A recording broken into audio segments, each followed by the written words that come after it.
genetically, who are the purest and oldest Arabians? What is their haplogroup? And 2, what is the Arabian genome? What makes up their autosomal DNA? And 3, what ancient population do Arabians descend from? According to the paper titled The Genomic History of the Middle East, Arabians and Bedouins are positioned close to ancient Levantines. When we substitute Levant Neolithic with Natufians as source of ancestry in the Middle East, we found that Arabians could be successfully modeled. Arabians require additional ancestry from a Natufian-related population. And according to the paper titled Projecting Ancient Ancestry in Modern-Day Arabians and Iranians, a key role of the past exposed Arabo-Persian Gulf on human populations, it reads, modern Saudi Arabian and Yemeni samples clustered tightly in the lower left quadrant, overlapping with the 3 Natufian samples, and were close to the Levant PPNB, PPNC, and Levant Bronze Age samples. The ancient population that Arabians, Bedouins, and Yemenis are closest to are Natufians. They're actually the closest living descendants to Natufians. If you look at this genetic distance map, Yemeni, Bedouins, and Arabian populations are closest to Natufians. You can also look at autosomal charts and see that Arabians, Bedouins, and Yemeni have the highest percentage of Natufian ancestry.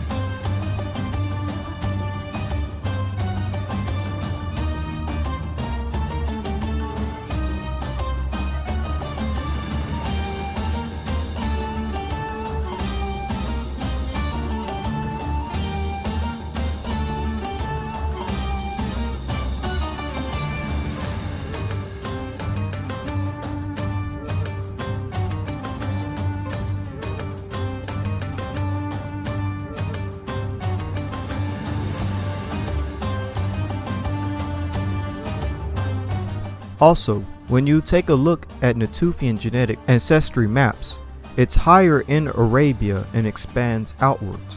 These Arabian, Yemeni, and Bedouin populations with Natufian ancestry also carry Y DNA haplogroup E. According to DNA consultants, 3 of the individuals had Y chromosomes belonging to haplogroup E1B1, which likely originated in East Africa and is also found in early Neolithic farmers from Jordan. Natufian genomes also show similarity to modern-day populations in Saudi Arabia, as well as the Bedouin nomadic peoples of the Arabian Peninsula. And according to the paper titled Carriers of Mitochondrial DNA, Microhaplogroup L3 Basal Lineages migrated back to Africa from Asia around 70,000 years ago, it reads, curiously, ancestral E lineages have been detected in the Arabian Peninsula and the Levant. And according to the article EUpedia titled Haplogroup E1B1b, it reads, E-M34 lineages experience a much more dramatic expansion during the Chalcolithic Copper Age period. Also downstream of CTS1096, the Y14891, and Z21018 clades are typically found among people of Jewish ancestry, while PF6391 and Z21421 are found in the Levant, Syria, Lebanon, Palestine, Jordan, and the Arabian Peninsula. F1382 appears to have expanded during the Iron Age from the Levant to the Arabian Peninsula, where it is almost exclusively found today. Arabians, Yemeni, and Bedouins carry about 25% to 50% of haplogroup E, depending on the region in Arabia. Matter of fact, some of the oldest Arab tribes going back over 2,000 years ago have these E markers.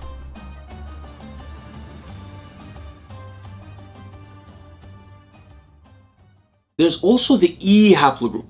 There are Arabs who belong to the EM2 haplogroup specifically. That is the haplogroup identified with the Bantu expansion of sub-Saharan Africa. So originally, when some Arabs discovered that they were from EM2, but they weren't black looking, they were confused. They thought, oh, maybe my ancestor was originally enslaved from Africa and that's where my haplogroup comes from. But some of these people started working online, combining their ancestries, mainly on familytreedna.com, and discovered that these guys shared ancestry with other people at least 2,000 years old that was in the Arabian Peninsula. So 2,000 years ago, the E haplogroup somehow has been in the Arabian Peninsula. So the E haplogroup has been in the Arabian Peninsula for a very long time. In fact, there began to be a theory that the E haplogroup arrived in the Arabian Peninsula even before the J haplogroup returned, I'll talk about this later, from around Albania. But anyway, the point is, there's an ancient E haplogroup among the Arabs. And these people share absolutely no genetic similarities except for that haplogroup with Africans. So for example, if they go on 23andMe, it'll say 0.0% African DNA, but they'll belong to E. So this is a very ancient haplogroup among the Arabs. So there clearly is an ancient presence of haplogroup E within the Arabs. With that being said, Arabians, Yemenis, and Bedouins with haplogroup E are the direct paternal descendants of Natufians, with the closest genetic distance to Natufians and the highest Natufian DNA. So why is this important? This is important because Natufians are the ancestors of Semites. According to the book titled In Hot Pursuit of Language in Prehistory, it reads, "This paper makes an additional inference since there is archaeological and physical anthropological reason to believe that the Natufians were related to modern Semitic-speaking peoples of the Levant." And according to the paper titled Paleolithic DNA from the Caucasus Reveals Core of West Eurasian Ancestry, and it reads, "Such a scenario would also explain the presence of Y chromosome haplogroup E in the Natufians and Levantine farmers, a common link between the Levant and Africa." The reason why there's an ancient presence of haplogroup E among Arabian populations is because these Arabians would descend from Natufians who migrated into the Arabian Peninsula, likely around the time when Semites began to migrate into the Arabian Peninsula. These would be the descendants of Natufians. This fits perfectly with everything we've learned about the ancestors of Semites, which are Natufians, being in the Levant and expanding from the Levant into Mesopotamia and Arabia. Joktanites, who are Arabians, carried the southern Semitic language from the Levant into Arabia, and genetically these Arabians, or Joktanites, would have had haplogroup E like their paternal Natufian ancestors, like their paternal Proto-Semitic ancestors. This is very interesting because I covered how Semites have their origins in the Levant and that Shem likely settled the Levant after the flood. Now we see with Joktan's descendants, they settled from Mesha, which is in Moab, modern-day Jordan, the Levant. This actually confirms that there was Semites in the Levant before Abraham arrived, because Joktan and his descendants are many generations before Abraham was born. Now the second interesting detail about Joktan's descendants settling from Mesha to Sephar is that this is basically telling you where Joktan came from and went to. If Joktan's descendants settled from Mesha, which is Moab, modern-day Jordan in the Levant, to Sephar, modern-day Yemen in southern Arabia, this means Joktan, son of Eber, likely had his origins in the Levant, and his descendants migrated from Mesha in the Jordan to Sephar in Yemen. Joktan's migration fits perfectly with migration of Proto-Semitic populations in the Levant moving into the Arabian Peninsula and Yemen and even the Horn of Africa. This shows us two things. According to the paper titled Bayesian Phylogenetic Analysis of Semitic Languages Identifies an Early Bronze Age Origin of Semitic in the Near East, it reads, "Within South Semitic, the early emergence of a South Arabian lineage between approximately 3,300 and 6,250 YBP may reflect an early Bronze Age expansion of Semitic from the Levant southward to the Arabian Desert." The recurrent spread of early Semitic peoples and their languages into the steppe and desert lands of the Arabian Peninsula, combined with biblical testimony on early Hebrew subsistence, led us to propose that the earliest West Semitic society may have had a largely pastoralist economy, particularly adapted to such conditions. So as we can see from the chart of the actual paper, the Bayesian phylogenetic analysis of Semitic languages identifies an early Bronze Age origin of Semitic in the Near East. It actually shows us Semites migrating from the Levant into the Arabian Peninsula, and this oddly fits with the migration of Joktan's descendants from Mesha in the Levant of the Jordan into the Arabian Peninsula all the way to Yemen and Safar, and then eventually these Joktanites would even migrate into the Horn of Africa. Therefore, following the origin of Semitic languages and the homeland of Semites in the Levant and their migration patterns actually reflects biblical history. So both the archaeology and biblical testimony seems to line up.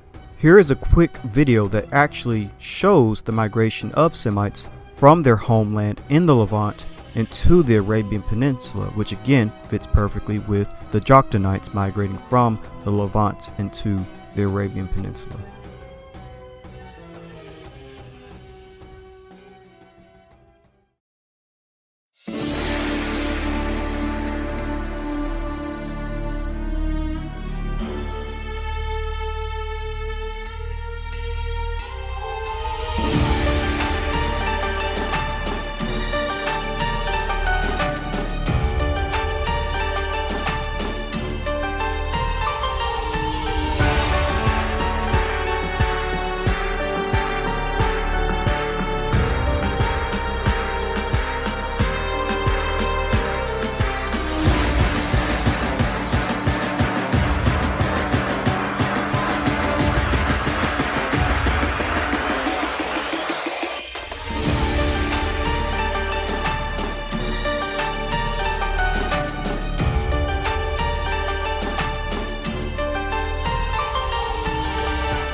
From what we've learned so far, these are two things I believe we can confirm.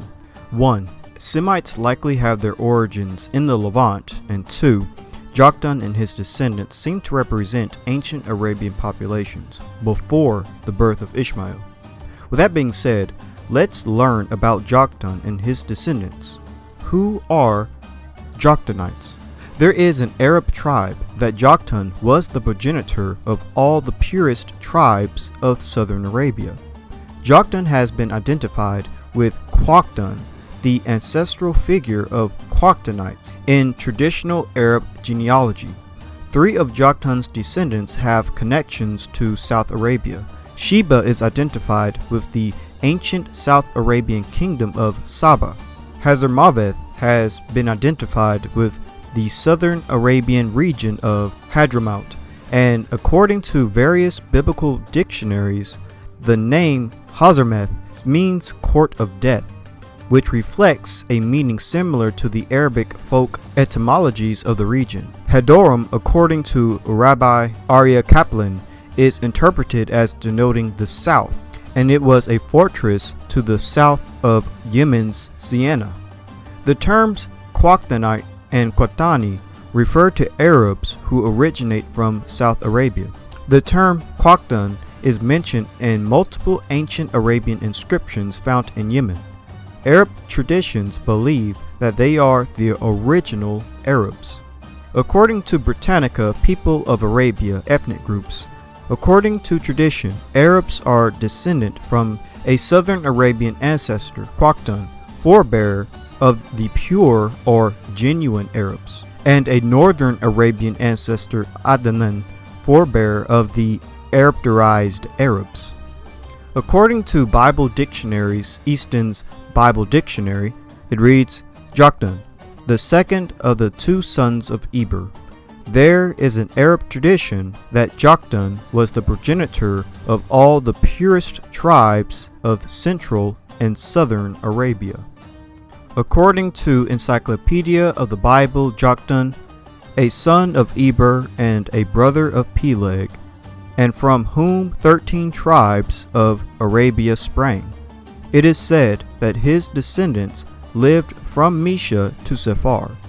It is apparent that he was the ancestor of the older Arabian tribes. Joktan, a descendant of Eber, brother of Peleg, and father of 13 sons.